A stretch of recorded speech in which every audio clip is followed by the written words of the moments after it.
my main job isn't chief financial officer, it's cash flow oracle. You need to be able to predict the future. That is what my clients are paying me to do. If you're on a sales call and you're doing most of the talking, you've probably lost it. Those are all the elements of a successful sale. Welcome to The Edge for Tomorrow. My name is Tracy. I'm thrilled to have Anthony Nitsos, founder and CEO at SaaS Gurus. Anthony, thank you so much for joining us on the podcast today. Thank you, Tracy. Really looking forward to it. So we just want to dive in on something that you are an expert on and love chatting about, and that's go-to-market strategy. Yeah, what's interesting, Anthony, is you provide fractional CFO services. Why do you care so much about go-to-market strategies? I'm glad you asked that question. The reason is very simple.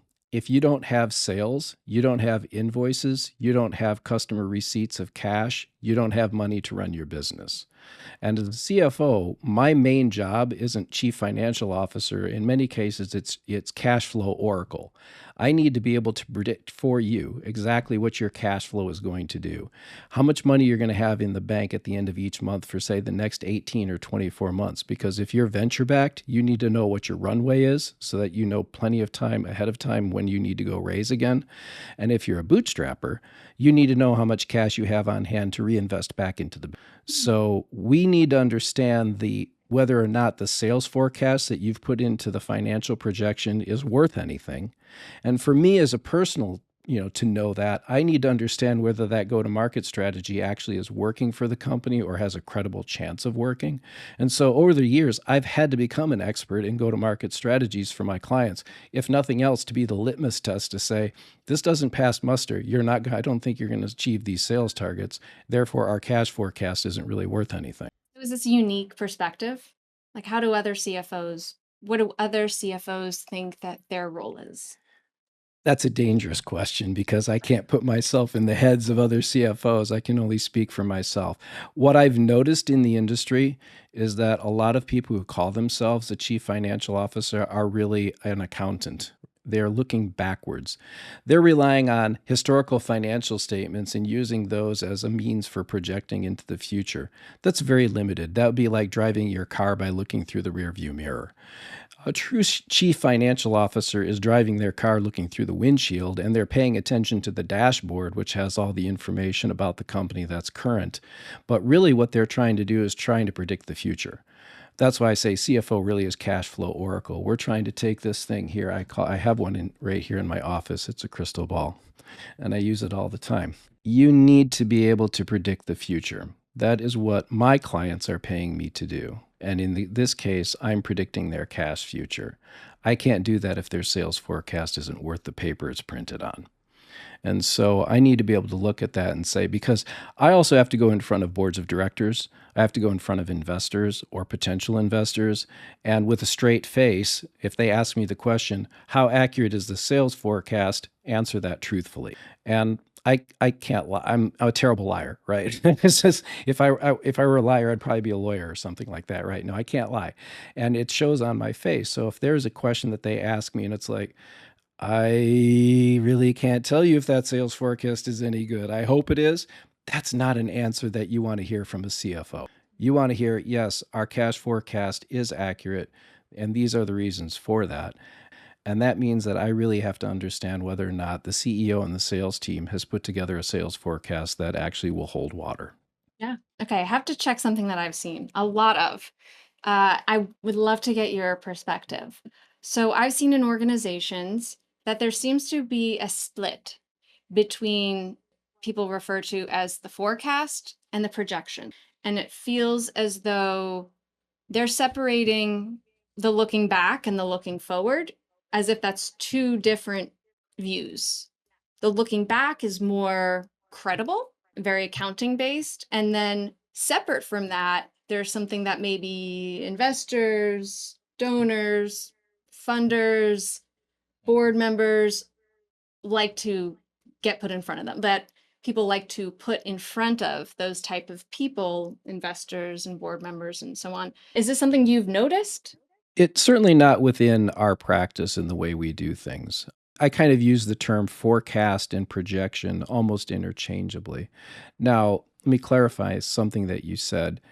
The CFO really stands not just looking forward through the windshield, but also looking through the rearview mirror. We need to be looking in both directions. Actually, we need to be looking in all directions. And there is a lot of information in the historical record. Net retention numbers, gross margin, cost to acquire a customer, whatever those metrics happen to be.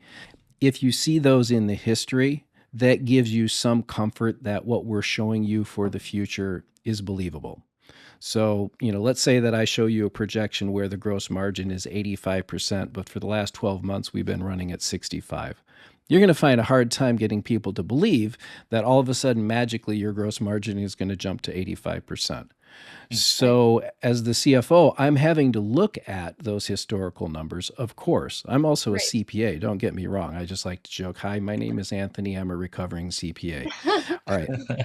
I am a CPA by training at some point in my life, but that's because I really need to understand the accounting numbers as well as an accountant so that when I'm using them knowing that they're done correctly.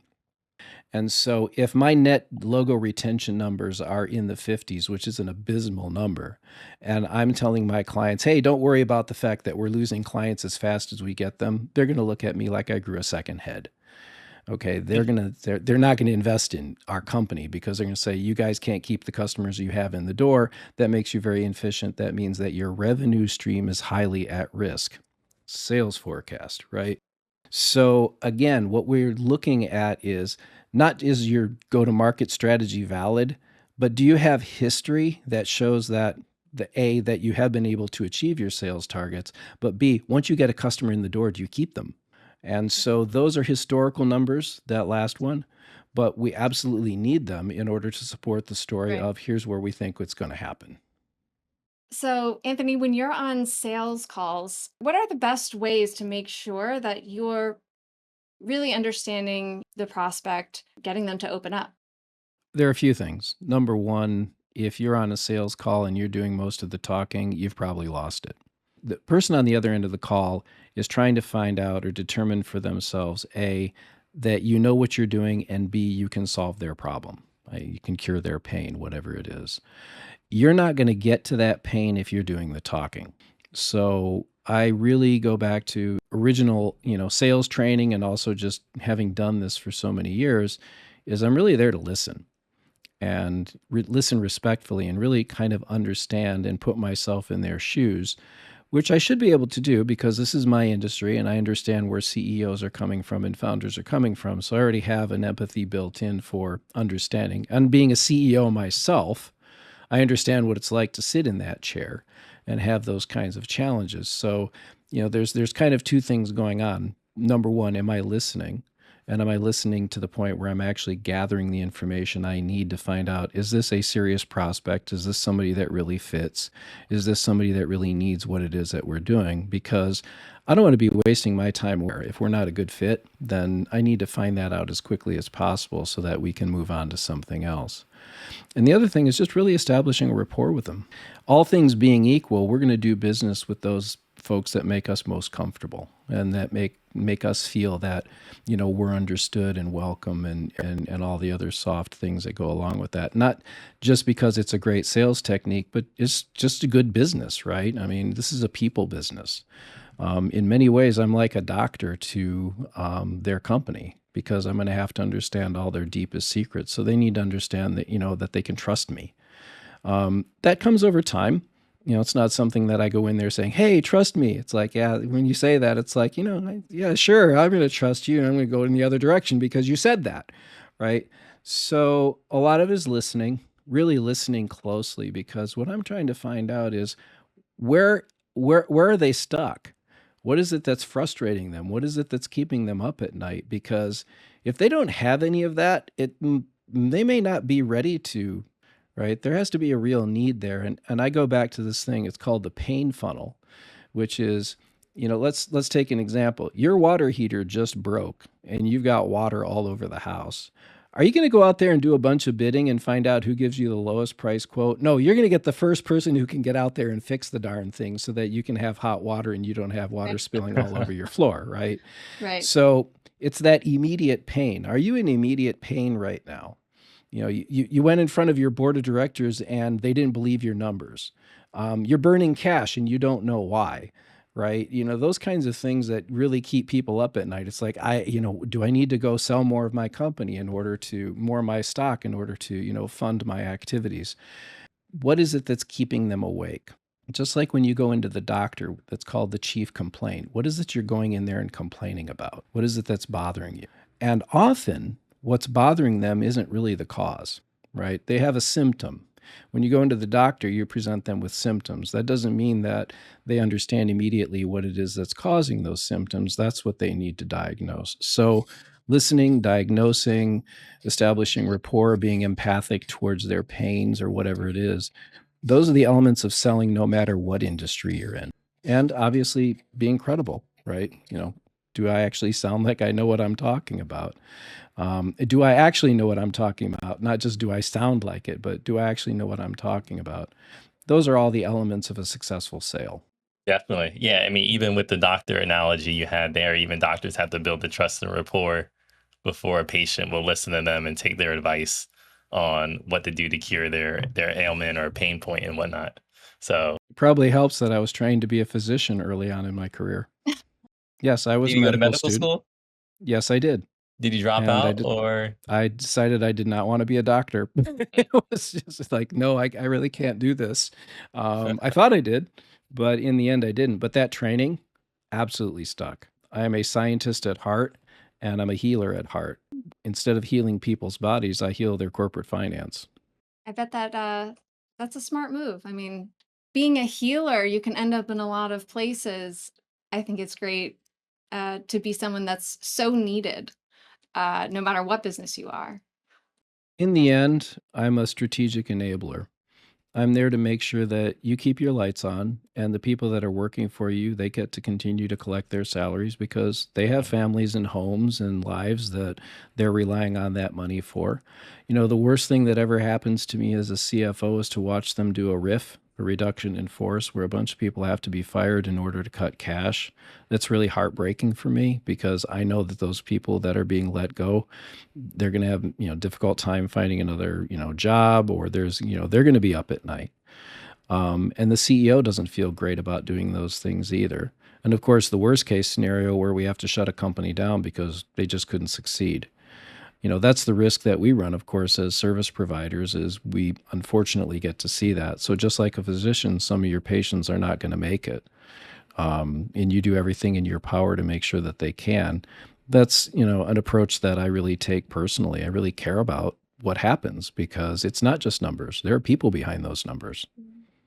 I'd like to hear what growth looks like. Do you have any specific metrics you're looking after?